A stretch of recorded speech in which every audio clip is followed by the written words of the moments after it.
Salut tout le monde, je reviens dans cette vidéo pour faire mes lectures du mois d'octobre. Donc cette vidéo sera coupée en deux parties parce que j'ai lu beaucoup, j'ai acheté énormément, enfin j'ai reçu énormément, mais j'ai lu beaucoup aussi. Du coup cette vidéo sera en deux parties. J'ai lu au moins une dizaine de livres et là je vous en parle, je vais vous en parler de 5. Enfin je vous avais quitté le mois dernier en vous disant que je lisais Cinder de Marissa Meyer aux éditions Pocket Jeunesse. Donc je l'ai terminé ce mois-ci. Et j'ai adoré ce livre là.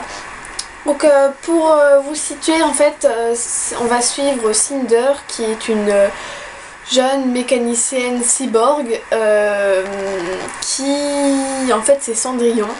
Donc c'est une réécriture de conte, donc c'est Cendrillon mais dans un monde, enfin, comme dirait la critique, ça mélange Star Wars et Cendrillon. Et donc voilà, on va suivre, ça va se passer un petit peu comme Cendrillon, sauf que c'est un petit peu en version science-fiction, voilà. Et j'ai beaucoup aimé cet univers qu'a créé l'auteur. Enfin, je trouve ça sympa d'incruster des contes qu'on connaît enfant dans un univers de science-fiction. Enfin, je trouve qu'il y avait des bonnes idées. Après c'est pas parfait non plus, comme c'est un conte, il y a des choses qui restent un peu prévisibles, surtout vers la fin il y a un gros truc qui est censé être un gros ah ouais, je l'avais prédit depuis pas le début mais presque du roman. Donc voilà, aussi il y a un point qui m'a un petit peu dérangée, c'est que normalement dans Cendrillon, le vrai conte, les belles-sœurs de Cendrillon sont méchantes, mais méchantes avec elle, enfin comme la belle-mère quoi. Et là il y a une des belles-sœurs qui est sa meilleure amie, voilà, normal, hein. Mais bon, c'est quand même été une bonne découverte. Je lirai la suite, c'est sûr. En plus, il y a Cresse qui est sortie il n'y a pas longtemps. Mais je vous ai dit, ce mois-ci, au mois de novembre, enfin, j'essaye de rien acheter. Bon, je vais craquer parce qu'il faut que j'aille à la Fnac. Parce que mon chat a mangé mon chargeur d'iPad. Super. Comme si j'avais que ça à faire. Et du coup, voilà, j'achèterai la suite parce que j'ai beaucoup aimé. J'ai hâte de voir ce que va donner les autres tomes. Je sais que le tome 2 c'est Scarlett, c'est avec le petit chaperon rouge. Le tome Cresse c'est avec Réponse. Je crois qu'il y aura un quatrième tome qui va sortir et j'ai hâte de découvrir la suite parce qu'ensuite j'ai lu Night School de J.C. Doherty aux éditions Robert Laffont, collection R. Donc c'est l'histoire de Ali Sheridan qui déteste le lycée, qui est pas très sage, qui fait des bêtises, elle est un peu perturbée et ses parents décident de l'envoyer dans un internat assez particulier, du nom de Cimmeria. Et donc on va suivre son histoire dans cette école là. Quelque chose de bizarre dans ce lycée. Et personne va rien vouloir lui dire, donc on va suivre son histoire on va découvrir pas à pas avec elle un petit peu le mystère de cette étrange école, même si on sait pas tout. Et j'ai bien aimé, il y a des personnes qui n'ont pas aimé parce qu'ils en savaient pas beaucoup.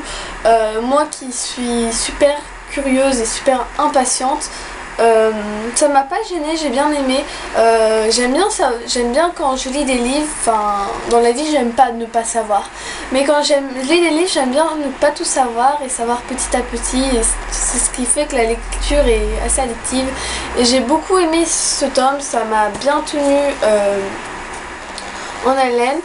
Et j'ai beaucoup aimé Ali, même s'il y a un triangle amoureux qui est un petit peu chiant parce que j'aime pas les triangles amoureux.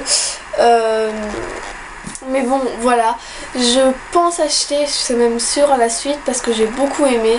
J'ai lu, pour continuer dans les écoles et les mystères, des trucs comme ça, j'ai lu Vampire Academy, Sœur de sang, le premier tome de Richel Maid que j'ai eu à France Loisirs, dont la couverture est totalement horrible. C'est l'histoire, on va suivre Rose, celle qui va nous parler de son histoire. Rose Hathaway qui est une vampire. Les vampires c'est quoi? Ce sont pas des vampires mais presque, enfin c'est un mélange de vampires et d'humains je crois, ouais. Et les vampires sont là pour protéger les Moroi qui sont les vampires purs, et les Moroi ont des pouvoirs, ils peuvent contrôler les éléments, le feu, l'eau, l'air, etc. Et Rose protège sa meilleure amie qui est Lisa. Et donc toutes les deux, elles se sont enfuies de l'académie Saint-Vladimir. Et après, ben, je pense pas que c'est spoilé en disant ça. Elles vont y retourner et donc oui, ils le disent. Elles ont été ramenées de force à l'académie parce qu'elles voulaient plus y aller, mais bon, on les a ramenées. Et on va suivre leurs aventures là-dedans, donc il y a un petit mystère, enfin, elles vont être un peu embêtées.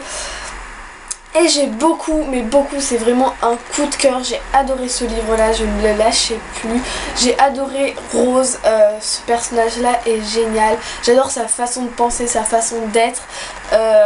Bref, j'ai adoré ce personnage, je vais lire la suite. Dès que la prochaine fois que je peux acheter la suite, j'achète la suite parce que j'ai adoré. Il y a juste Lisa qui m'a vraiment énervée, enfin comme dans le film, j'ai vu le film avant, le film est nul, bref, mais comme dans le film, je n'aime pas Lisa, elle m'énerve, elle est bête, voilà. Heureusement qu'il y a Rose, parce que Rose, voilà. Hein. Mais voilà, sinon j'ai beaucoup aimé cette histoire, même si je connaissais déjà parce que j'avais vu le film, mais j'ai adoré le livre, je vous recommande à fond, même si vous n'êtes pas trop vampire. Moi je trouve que ça change en fait, ça change de l'histoire de vampire normal. Moi je trouve que ce livre est génial, voilà. J'avais entendu beaucoup d'avis positifs, surtout Mallory qui faisait que d'en parler comme quoi, voilà. Et je suis d'accord, j'adore ce livre-là et voilà. J'ai ensuite lu Les 100 de Cass Morgan aux éditions Robert Laffont, collection R toujours. Donc pour la petite histoire, c'est 300 ans je crois. Après notre ère, donc la Terre est dévastée et les gens habitent donc dans des vaisseaux spatiaux dans l'espace. Et un jour, ils décident d'envoyer 100 délinquants sur Terre pour voir si elle est habitable ou pas, parce que ils en ont marre d'être dans leur vaisseau là-haut, quoi, ils veulent redescendre. Donc en fait on va suivre 4 personnages, donc Wells, Clark, Bellamy et Glass. Donc 4 délinquants qui vont sur Terre, mélanger amour, etc. Et j'ai bien aimé, mais il y a des choses qui ont été un petit peu longues, je pense que ça a été un peu long. Et je sais pas trop des fois pourquoi ils faisaient ça ou... Enfin bref, il y a des choses qui m'ont un petit peu ennuyée. J'ai bien aimé le personnage de Clark et Bellamy. Les deux autres personnages, moyen. J'ai pas plus aimé que ça, j'ai bien aimé, mais voilà. J'ai voulu voir la série pour voir ce que ça donnait, mais je l'ai trouvé sur aucun site où je pouvais la voir. Donc si vous avez un site où on peut voir la série Les 100, dites-le moi. Parce que j'ai hâte de voir ce que ça va faire en série. Un bon potentiel, mais pas assez exploité à mon goût. Et toujours chez Robert Laffont, collection R, j'ai lu La 5e vague de Rick Yancey. Et ce livre-là est magnifique, voilà. Je sais pas si vous l'avez déjà vu. Il est doré, enfin la couverture est magnifique. Là en fait on a des petites lignes noires, ça fait un peu comme Miss Peregrine et les enfants particuliers. Et à chaque truc noir, et ben on a un gros truc noir comme ça. Et je trouve que c'est trop classe. Enfin, ce livre est magnifique. Je vais le résumer parce que j'ai peur de, quand je vous dis, si je fais mon résumé à moi, de vous spoiler. À l'aube de la 5e vague, sur une autoroute déserte, Cassie tente de leur échapper. Eux, ces êtres qui ressemblent trait pour trait aux humains et qui écument la campagne, exécutaient quiconque et a le malheur de les croiser. Leur chemin, eux, qui ont balayé les dernières poches de résistance et dispersé les quelques rescapés. Pour Cassie, rester en vie signifie rester seule. Elle se raccroche à cette règle jusqu'à ce qu'elle rencontre Evan Walker, mystérieux et envoûtant. Ce garçon pourrait bien être son ultime espoir de sauver son petit frère, du moins si Evan est bien celui qu'il prétend. Donc voilà, c'est quelque chose un peu post-apocalyptique, c'est pas cool, enfin j'aimerais pas me retrouver à sa place. J'ai beaucoup aimé Cassie, j'ai beaucoup aimé sa façon de penser. Ce qui m'a déçu, c'est qu'en fait il y a deux personnages qui parlent, un autre personnage, et ce personnage là je n'ai pas accroché du tout avec lui. Je sais pas, je l'aimais pas. Et si vous voyez de qui je parle, enfin voilà, je n'aimais pas ce personnage là. Et j'ai pas compris tout de suite en fait au début qu'on changeait de personnage qui parlait. Et ce personnage, je sais pas, je le trouvais pas intéressant. J'ai beaucoup aimé par contre Cassie qui fait tout pour retrouver son petit frère. Et j'ai beaucoup aimé, enfin en fait c'est pas très cool mais j'ai beaucoup quand même aimé l'histoire. Enfin, des fois on sait pas trop si on doit faire confiance. Enfin, on est un petit peu perdu. Enfin, des fois j'étais un peu perdue. Je me disais, est-ce que lui il est gentil? Est-ce qu'il est méchant? C'est qui lui? Voilà. Mais j'ai quand même beaucoup aimé. J'ai beaucoup aimé aussi Evan Walker. Enfin, comme celui dont on parle dans le résumé. Je vous en dis pas plus sur son compte ni rien. Mais voilà, j'ai beaucoup aimé. Ce livre va être adapté au cinéma avec Chloé Grace Moretz.